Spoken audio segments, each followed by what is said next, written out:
এই ঋতুব্রত ব্যানার্জিদের বিরুদ্ধে লড়াই, এ লড়াই কাকলি গোষ্ঠ শতাব্দী রায়, সুদীপ বন্দ্যোপাধ্যায়, তাদের বিরুদ্ধে লড়াই।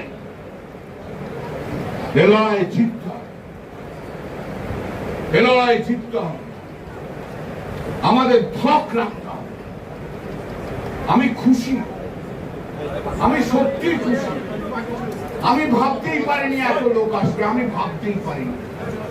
আমি একদিনের মধ্যে এত লোক আসবে আমি ভাবতেও পারিনি। কিন্তু আপনারা এসেছেন, আপনারা প্রমাণ করে দিয়েছেন, এবং আপনারা যারা যেখানে আছেন তারা সংগঠিত হন আরো বেশি।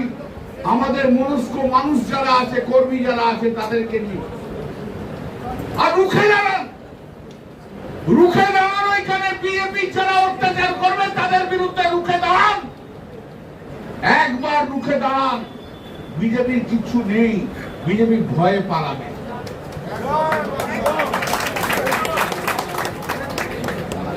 আপনারা জানেন আমি অলরেডি কেস শুরু করেছি অগ্নিমিত্রা পালের বিরুদ্ধে।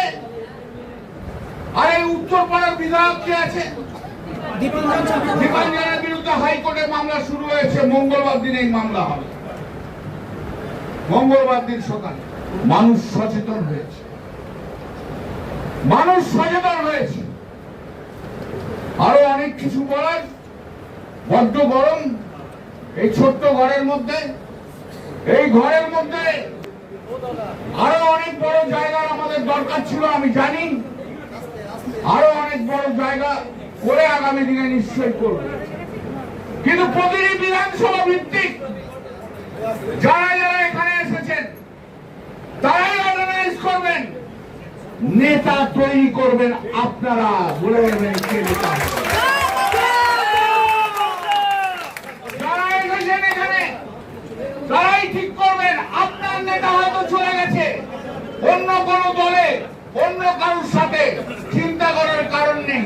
আপনারাই ওকে নেতা বানিয়েছিলেন, তাই জন্য নেতা হয়েছিল। আগামী দিনের নেতা আপনারা ঠিক করবেন, আমি তাতে শিলমোহর দেব।